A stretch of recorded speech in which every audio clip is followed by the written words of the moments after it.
Tetapi saya lihat di sini memang ada orang-orang yang tidak menyukai Roy, dan Roy ini nggak sadar.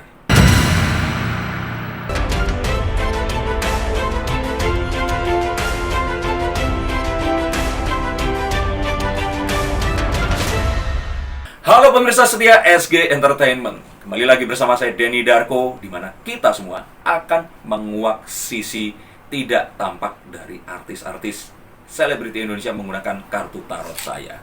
Siap-siap. Menyambung tentang nasib Roy Kiyoshi yang dipertanyakan kredibilitasnya. Dia ini sebenarnya bisa nggak sih ngeramal dirinya sendiri, dan kenapa kalau bisa, kenapa ini semua terjadi? Kenapa ini bisa terjadi? Apakah ada seseorang yang melaporkan keberadaan atau hal yang terjadi dengan dia? Seperti ramalan saya di 2019 kemarin. Jika kalian lupa, ini ramalannya. Nanti ada, ambil.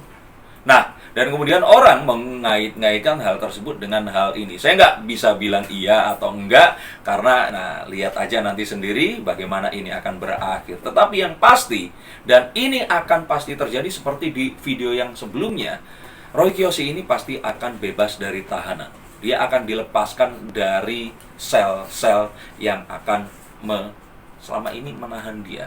Dan dia akan dalam satu kondisi di mana dia akan diobati secara medis atas kebutuhannya terhadap obat yang harus dia konsumsi untuk membuat dia ini tenang dan tidur. Hal tersebut tentu saja akan memberikan satu kelegaan dan satu kabar baik untuk Roy dan para pendukungnya. Dan ini juga sebaiknya menjadi satu hal yang bisa kita ambil sisi positifnya. Terus kemudian orang akan menanyakan bagaimana hal tersebut bisa terjadi, karena saya lihat dari kartu ini adalah kartu The Six of Wands, di mana seorang kesatria kembali dari peperangan. Dia itu tampak dengan gagah, dia kembali lagi, walaupun dia tidak melihat ke arah kita. Ada hal yang mungkin dia ini ngerasa nggak bangga dia lakukan, tetapi memang itu adalah sesuatu yang harus dilalui. Ya seperti kalau kesatria harus pulang perang kan, dia di peperangan dia harus membunuh orang, harus mengancam dan sebagainya, tapi itu dia lakukan untuk kemenangan rakyatnya ini tadi. Dan dia akhirnya kembali dengan semua glorinya itu tadi, dia dielulukan oleh para pendukungnya yang ada di belakangnya ini tadi. Nah, ini juga yang akan terjadi, dan jika sudah kembali orang akan bertanya, gimana dengan karirnya? Seperti biasa saya akan katakan, karirnya akan melejit setelah ini. Dan saya yakin itu akan terjadi. Karena ya walaupun mungkin kita kesampingan ya fakta bahwa kalau di dunia entertainment, apapun yang dilakukan oleh seseorang biasanya akan membawa orang tersebut malah diberitakan lebih sering dan membuat dia jadi on demand atau diminati oleh banyak orang. Tapi kita tidak bicarakan itu. Ada satu artis yang sebelumnya juga terlibat di duga menggunakan narkoba, akhirnya direhabilitasi, malah setelah itu karirnya melejit dan sekarang ini jadi artis nomor 1 mungkin di Indonesia. Saya lihat ini semua terjadi karena dia sudah menghadapi mimpi terburuknya. Dia udah melihat, dia udah merasakan di tahanan itu seperti apa, dan dia nggak mau seperti itu. Dan dia tahu itu adalah keteledoran dirinya. Ya tentu saja teledor karena Roy waktu mengkonsumsi itu dia nggak sadar yang dia konsumsi ternyata adalah obat yang mengandung satu zat psikotropika, walaupun itu dengan kadar yang terendah ya, benzo itu tadi. Jadi saya lihat kenapa dia akan karirnya melejit seperti ini, dilulukan karena sebenarnya secara nggak langsung itu nggak berkaitan, tapi berkaitannya lebih ke karena dia udah mengalami satu hal yang terburuk. Apa yang paling buruk lagi yang pernah dialami dalam karir kalau seandainya orang itu sudah pernah masuk ke dalam tahanan? Kita nggak bilang penjara ya, tapi tahanan. Nah, kemudian juga banyak yang bertanya, loh kok seperti ini tuh, mungkin nggak sih Roy itu sebenarnya bisa meramalkan ini? Mungkin nggak sih sebenarnya dia tuh sudah tahu ini semua? Nah, saya bilang ini kasusnya sebenarnya mirip dengan kasus saat Roy kemarin itu ditipu 300 juta ya kalau nggak salah ya. Nah, yang menipu itu orang terdekatnya. Jadi kalau saya bilang ini pun sepertinya melibatkan orang yang ada di dekat Roy. Jadi ada seseorang yang kalau dari ramalan saya ini tadi, bukan secara tidak langsung dia melaporkan, tetapi ada ketidakpuasan, ada ketidaksukaan, dan terus kemudian hal ini menjadi satu petunjuk sehingga akhirnya ini semua jadi terbongkar seperti itu. Ini hanya asumsi dari saya. Kalau saya lihat dari kartu dan kira-kira apa yang terjadi dan pernah terjadi sebelumnya, dan melihat hal tersebut, Roy tidak bisa melihat hal tersebut karena ada emosi yang muncul di situ.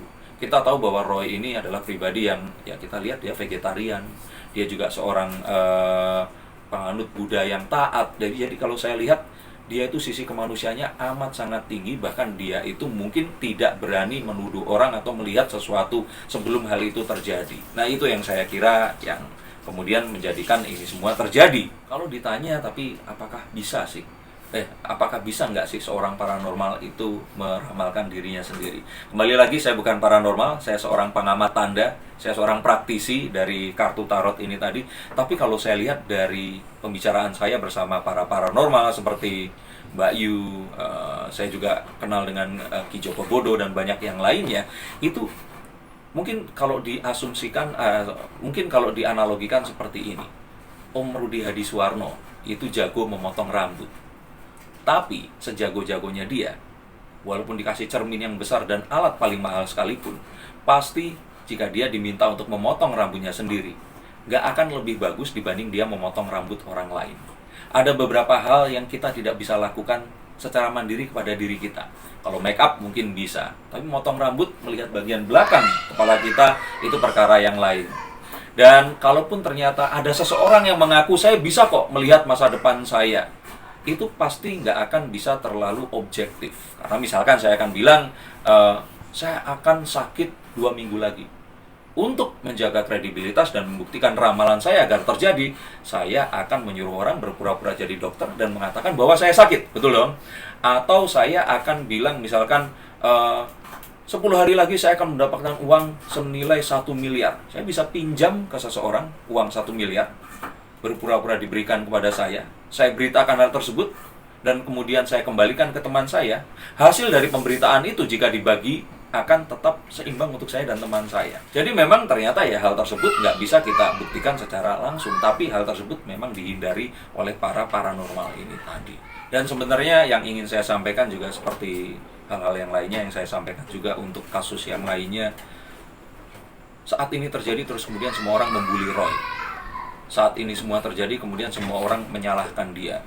Seakan-akan semua yang dilakukan di masa lalu itu sudah hilang menguap begitu saja. Ingat, Roy ini sudah ada sekian lama menghibur kita dengan apapun dan skill yang dia punya.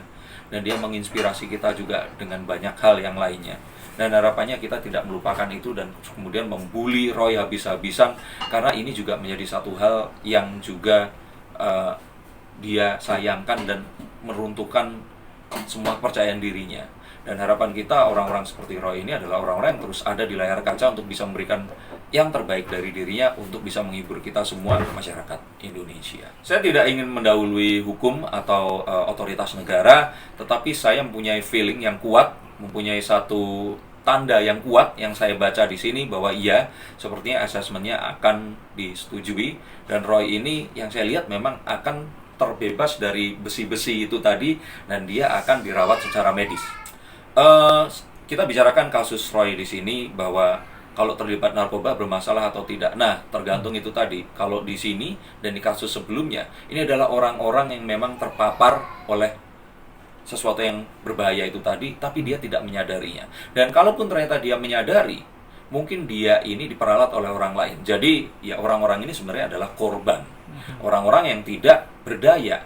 Mungkin dia sendiri juga ingin lepas, tapi dia nggak bisa. Oleh karena itu, setelah di assessment, dia akan diputuskan untuk direhabilitasi. Nah, bila memang ternyata seperti ini, ya kembali lagi, semua orang pernah melakukan kesalahan.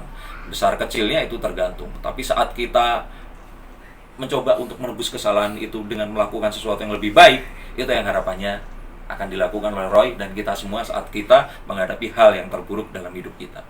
Nah, seperti yang tadi saya katakan di sini, mungkin kalau dari pihak yang kemudian menangkap nggak akan bisa menjelaskan itu karena hal tersebut tentu saja akan konfidensial. Tapi saya lihat di sini memang ada orang-orang yang tidak menyukai Roy, dan Roy ini nggak sadar. Nah, nggak sadar bukan karena dia nggak bisa melihat masa depan, tapi hatinya ini terlalu welas asih. Kalau kita lihat kan, makan binatang aja dia nggak tega. Nah, ini yang membuat Roy ini jadi lengah. Dan ini yang membuat ini semua jadi terjadi. Dan seharusnya ini semua nggak terjadi karena Roy pun sebenarnya tujuannya bukan untuk melakukan kesenangan dengan melakukan itu tadi, tapi dia berusaha untuk menghilangkan satu hal yang mengganggu, yaitu nggak bisa tidur itu tadi. Ya walaupun apapun itu tadi, kembali lagi kepada kita semua, bahwa apapun yang akan kita masukkan ke dalam tubuh kita, kita harusnya tahu dan kita lihat baik-baik. Cuman dalam hal seperti ini, nah Roy itu tadi melakukan kesalahan, makanya tetap salah, tetap disidangkan dan di assessment sesuai dengan hukum. Dan saya sih yakin ini akan terbukti nggak bersalah, karena ya walaupun saya nggak terlalu akrab pada Roy, tapi saya percaya Roy nggak melakukan itu. Dan ya orang-orang seperti ini nih kan orang-orang yang mengaku bisa melihat sesuatu yang tidak terlihat, melihat ke masa depan yang belum terjadi. Nah, kalau saya sendiri, saya tidak percaya orang bisa melakukan perjalanan waktu. Yang saya bisa lihat adalah tanda-tanda sebelum hal tersebut terjadi. Nah, sebenarnya jadi artinya saya sama orang-orang tadi yang disebutkan, bahkan dengan Roy Kiyoshi pun, saya beda agama, saya beda keyakinan. Tetapi saya melihat bahwa sebenarnya orang-orang ini itu sebenarnya seperti saya. Mereka melihat tanda, dan mereka ini setiap saat itu selalu berpikir, dan selalu mencerna. Dan mungkin gara-gara itu dia menjadi susah tidur dan sebagainya. Oke. Tapi kembali lagi itu tadi, harapannya kita nggak usah terlalu nggak usah terlalu. Oke.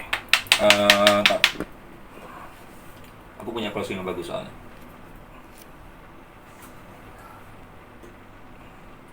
Terima kasih sudah menonton tayangan ini. Satu pesan kepada kalian semua dari saya adalah harapannya kita semua bisa selalu mengambil hal-hal yang positif dari apapun yang terjadi terhadap orang-orang yang ada dan kita bahas tadi.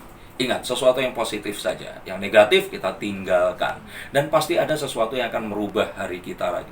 Dan pasti ada sesuatu atau nilai-nilai lain yang akan membuat kita menjadi lebih baik dan merubah hari kita menjadi lebih baik daripada sebelumnya. Tapi ingat, berbicara tentang melihat masa depan, tidak ada satu cara yang paling bagus untuk memprediksi masa depan dan menerawangnya kecuali dengan menciptakan masa depan itu sendiri.